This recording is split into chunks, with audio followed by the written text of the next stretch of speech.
স্বাগত দীপ্ত সংবাদের সাথে আছে আমি কাজী আসিফুজ্জামান। রাজধানীর পল্লবীতে ৮ বছর বয়সী শিশু রামিসা ধর্ষণ ও হত্যা মামলায় সোহেল রানা সহ 2 আসামির বিরুদ্ধে অভিযোগ গঠনের আদেশ দিয়েছে আদালত। কাল থেকে সাক্ষ্য গ্রহণ শুরু হবে। সোমবার সকাল 8:45টার দিকে প্রিজন ভ্যানে সোহেল রানাকে আদালতে আনা হয়। আসামিদের উপস্থিতিতে ঢাকার শিশু সহিংসতা দমন ট্রাইব্যুনালে অভিযোগ গঠনের শুনানি হয়। ট্রাইব্যুনালে শুনানি শেষে অভিযোগ গঠনের আদেশ দেন বিচারক, যার মাধ্যমে শুরু হলো এই মামলার আনুষ্ঠানিক বিচার। গত 24শে মে আদালত সোহেল রানা ও তার স্ত্রী স্বপ্না খাতুনের বিরুদ্ধে দেয়া চার্জশিট গ্রহণ করে 1 জুন শুনানির দিন ঠিক করেন। দ্রুত বিচার নিশ্চিতে মামলাটি শিশু সহিংসতা দমন ট্রাইব্যুনালে পাঠানো হয়। গত 19শে মে পল্লবীর একটি ফ্ল্যাট থেকে 2য় শ্রেণীর ছাত্রী রামিসার গলাকাটা মরদেহ উদ্ধার করে পুলিশ। এই ঘটনায় স্বপ্না খাতুন ও পরে সোহেল রানাকে গ্রেপ্তার করা হয়। পরদিন আদালতে ধর্ষণ ও হত্যার দায় স্বীকার করে জবানবন্দি দেয় সোহেল রানা।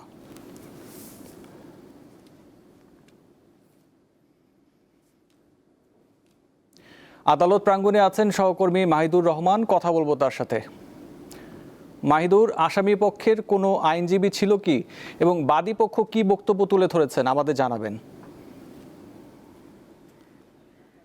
জি আসিফ, আপনি প্রতিবেদনে যেমনটি বলেছিলেন, সকালেই কিন্তু এই মামলার আজকে 2 আসামিকে নিয়ে আসা হয়েছে। অভিযুক্ত 2 আসামি, মূল যে আসামি সোহেল এবং তার সাথে সহায়তা করে তার স্ত্রী স্বপ্না খাতুনকে, তাদের উপস্থিতিতেই কিন্তু আজকের এই শুনানিটি হয়েছে। এই শুনানিতে কিন্তু 47 পৃষ্ঠার যে অভিযোগপত্র দাখিল করা হয়েছে, সেই 47 পৃষ্ঠার অভিযোগপত্রের উপরেই কিন্তু আজকের এই শুনানিটি হয়। শুনানিটি শুরুতেই রাষ্ট্রপক্ষের নিয়োজিত আইনজীবী আজিজুর রহমান দুলু তিনি কিন্তু তার শুনানি শুরু করেন এবং এরপরে রাষ্ট্র নিয়োজিত আসামি পক্ষের আইনজীবী তিনিও কিন্তু তার শুনানি যুক্তি তুলে ধরেন। তো সব কিছু শোনার পরে কিন্তু আজকে এই যে দ্রুত বিচার ট্রাইব্যুনালে শিশু নির্যাতন দমন যে ট্রাইব্যুনাল, বিশেষ ট্রাইব্যুনাল, সেখানে কিন্তু সব কিছু শুনে আদালত এই মামলাটি অবশেষে বিচারিক প্রক্রিয়া শুরু করার জন্য আদেশ দিয়েছেন। অর্থাৎ আগামীকালকে থেকে এই মামলার বিচারিক কাজ, অর্থাৎ সাক্ষ্য গ্রহণের মাধ্যমেই কিন্তু শুরু হবে এই বিচারিক কাজ। আমি আপনাকে বলে রাখি যে এই বিচারে কিন্তু আমরা রাষ্ট্রপক্ষের আইনজীবী আমাদেরকে জানিয়েছেন কিছুক্ষণ আগে ব্রিফিংয়ের মাধ্যমে যে সর্বমোট 18 জন সাক্ষীর সাক্ষ্য গ্রহণ নেওয়া হতে পারে। তারা কিন্তু তদন্ত প্রতিবেদনে 18 জন সাক্ষীর সাক্ষ্য গ্রহণের কথাই আমাদেরকে জানিয়েছেন। তার মধ্যে রামিসার বাবা মা, রামিসার বোন, রামিসার চাচা চাচি, রামিসার প্রতিবেশী এবং 6 জন পুলিশ সদস্য এবং তদন্ত কর্মকর্তা সহ 18 জন। তিনি কিন্তু এটিও জানিয়েছেন যে এখানে মামলার দোষী সাব্যস্ত করার জন্য কিন্তু পুরোপুরি সাক্ষ্য গ্রহণ নাও হতে পারে। তারা দেখবেন যে যতদূর পর্যন্ত সাক্ষ্য গ্রহণ নেওয়া যায়। তিনি কিন্তু এটিও জানিয়েছেন যে আগামী 2 থেকে 3 কার্যদিবসের মধ্যেই কিন্তু সাক্ষ্য গ্রহণ তারা শেষ করে যুক্তিতর্কের দিকে যাবেন। এবং আজকে এই যে বিচারিক কার্যক্রম শুরু হয়েছে, এই বিচারিক কার্যক্রম কিন্তু এখন চলমান প্রক্রিয়ার মধ্যে থাকবে। অন্যদিকে রাষ্ট্র নিয়োজিত আসামি পক্ষের আইনজীবী তিনি কিন্তু বিভিন্ন যুক্তি তুলে ধরেছেন। তার মধ্যে সবচেয়ে অন্যতম হচ্ছে তিনি বলছেন যে এই বিচারটা দ্রুত হচ্ছে কিনা, এই দ্রুততার মাধ্যমে এই বিচার যাতে কোনোভাবে শেষ না হয়, এই দ্রুত গতিতে করতে গেলে বিচার প্রক্রিয়া প্রশ্নবিদ্ধ হতে পারে। তিনি বিভিন্ন ধরনের যুক্তি কিন্তু এর মাধ্যমে তুলে ধরেছেন। তো আজকে কিন্তু আপাতত বিচারিক প্রক্রিয়া অর্থাৎ কোর্টের কাজ শেষ। আমি একটু বলে রাখি যে আজকে ঈদের পরে, ঈদের ছুটির পরে কিন্তু আজকেই কোর্ট প্রথম চলমান ছিল এবং একটি মাত্র মামলা কিন্তু আজকে এখানে চলমান ছিল। না হলে কিন্তু পূর্ব নির্ধারিত সময় অনুযায়ী আগামী 15 তারিখে কিন্তু কোর্টের কার্যক্রম শুরু হওয়ার কথা ছিল। অর্থাৎ সরকারের যে পূর্ব নির্ধারিত তাদের যে কথা ছিল যে অতি দ্রুত এই আলোচিত রামিসা হত্যার বিচার মামলা তারা শুরু করবে। তো আজকের এই শুনানির মাধ্যমে কিন্তু রামিসা হত্যা মামলার অফিসিয়ালি বিচার কাজ শুরু হলো। আসিফ। জি মাহিদুর রহমান, আপনাকে ধন্যবাদ। ইসলামী ব্যাংকের নবনিযুক্ত চেয়ারম্যানের পদত্যাগের দাবিতে ব্যাংকের প্রধান কার্যালয়ের সামনে বিক্ষোভ করছেন গ্রাহকরা। তাদের ছত্রভঙ্গ করতে পুলিশ লাঠিচার্জ করেছে, জলকামান ও টিয়ার গ্যাসও ব্যবহার করেছে। সেখানে আছেন সহকর্মী স্বস্তিকা সিংহ, সরাসরি যুক্ত হচ্ছেন তিনি। স্বস্তিকা, এই মুহূর্তে পরিস্থিতি কেমন দেখছেন? গ্রাহকরা কি বলছেন?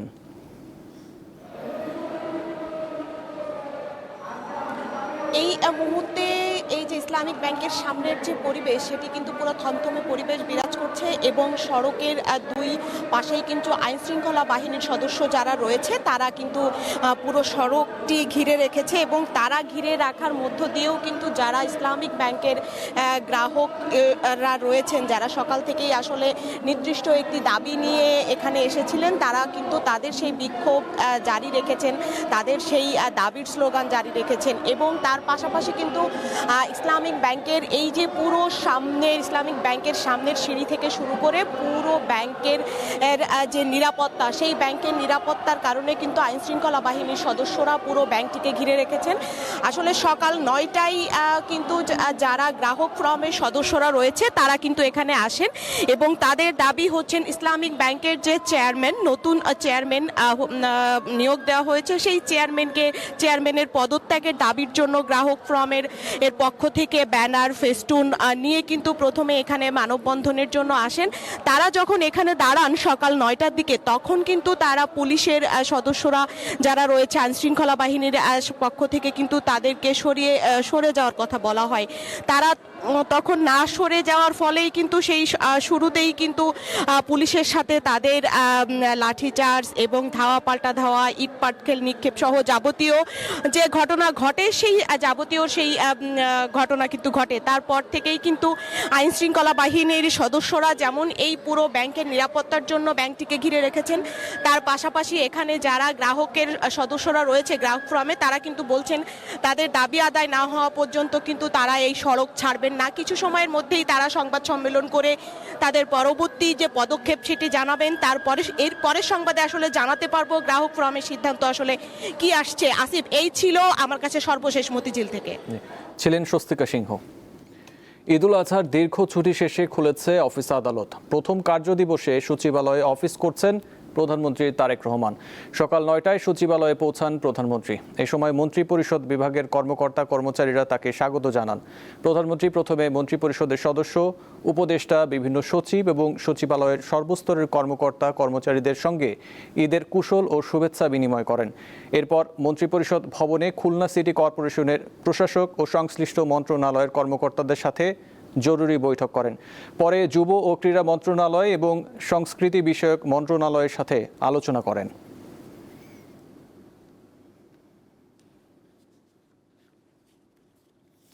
চট্টগ্রামে আলাদা সড়ক দুর্ঘটনায় বাবা ছেলে সহ 3 জন নিহত হয়েছে। সকাল 10টার দিকে ফটিকছড়ি উপজেলার উত্তর পাইদং এলাকায় বিআরটিসি বাস, মোটরসাইকেল ও অটোরিকশার ত্রিমুখী সংঘর্ষে এই দুর্ঘটনা ঘটে। এতে ঘটনাস্থলেই বাবা ছেলে মারা যায়। আহত হয়েছে 4 জন। তাদেরকে উদ্ধার করে স্থানীয় হাসপাতালে নেওয়া হয়েছে। এছাড়া রোববার রাতে চট্টগ্রামের সীতাকুণ্ডে একটি বাসসহ 4টি যানবাহনের সংঘর্ষে এক নারী পথচারীর মৃত্যু হয়েছে।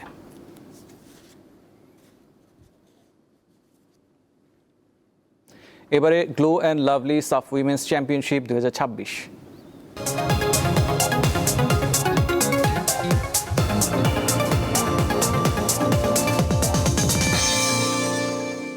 সাফ নারী চ্যাম্পিয়নশিপে নিজেদের দ্বিতীয় ম্যাচে ভারতের কাছে হারের পর সব দায় নিজের কাঁধে তুলে নিলেন কোচ পিটার বাটলার।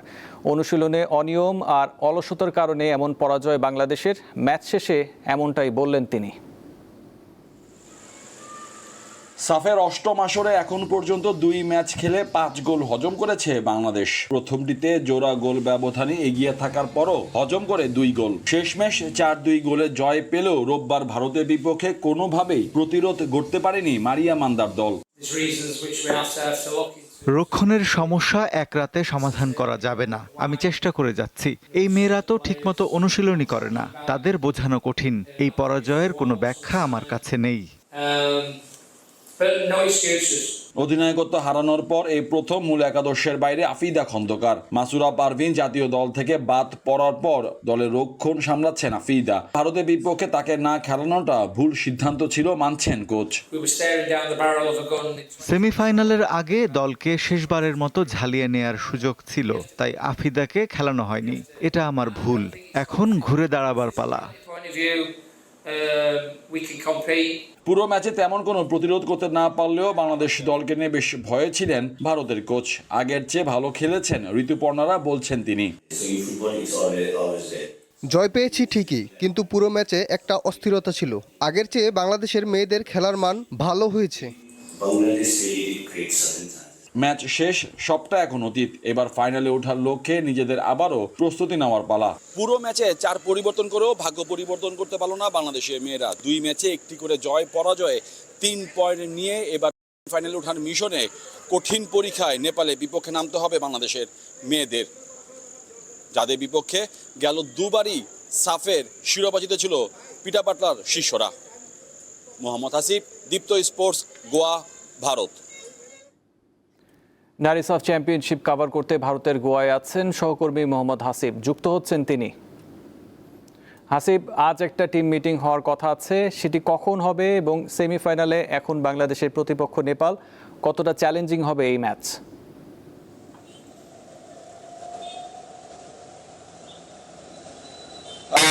চ্যালেঞ্জিং তো অবশ্যই, কারণ হচ্ছে নেপালকে দুবার হারিয়ে 2022 এবং 24 সালে দুবার হারিয়ে বাংলাদেশ শিরোপা জিতেছিল, সেটা নেপালের 10 স্টেডিয়ামে, রঙ্গশালা স্টেডিয়ামে।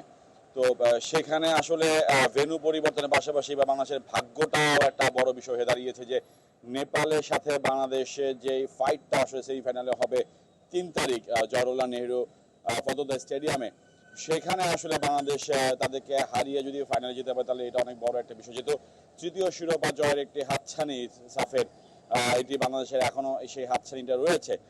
গতকালকে ভারতের সঙ্গে ম্যাচে আসলে প্রথম 10 মিনিট বাংলাদেশ যে দুর্দান্ত ফুটবল খেলেছে, এরপর থেকে আসলে বাংলাদেশকে খুঁজে পাওয়া যাচ্ছিল না পুরো ম্যাচে। বিশেষ করে আনিকা রানিয়া সিদ্দিকী প্রথমে যে সুযোগটা মিস করেছেন, এরপর থেকে আসলে কেমন জানি বাংলাদেশ দল মানসিকভাবে একটু দুর্বল হয়ে পড়ে এবং এরপর আসলে 3টি গোল হজম করে এবং শেষ মুহূর্ত মানে ম্যাচের একদম শেষ দিকে পর্যন্ত তারা গোল খেয়েছে।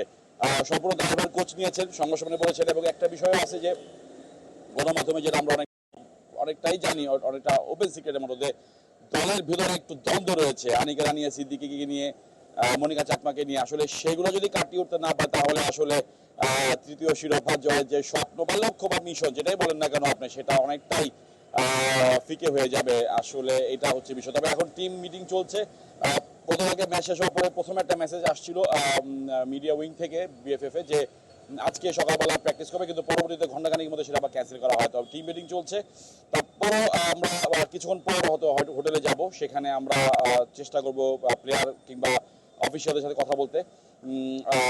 সবকিছু মিলে আসলে টিম আসলে খুব যে হ্যাপি তা না, তবে হ্যাঁ তারা এখনো মনে প্রাণে বিশ্বাস করে, মনে প্রাণে খুব চায় যে তারা নেপালের বাধা টপকে ফাইনাল খেলবে এবং সত্যিকার অর্থেই দেশের জন্য তৃতীয় শিরোপা নিয়ে আসবে। জি, ছিলেন মোহাম্মদ হাসিব। হাসিব, আপনাকে ধন্যবাদ। এই ছিল এখনকার মতো। পরবর্তী সংবাদ দেখার আমন্ত্রণ রইল। এছাড়াও তথ্য বিনোদনের জন্য চোখ রাখুন দীপ্ত টিভি ডিজিটাল প্ল্যাটফর্মগুলোতে। ধন্যবাদ।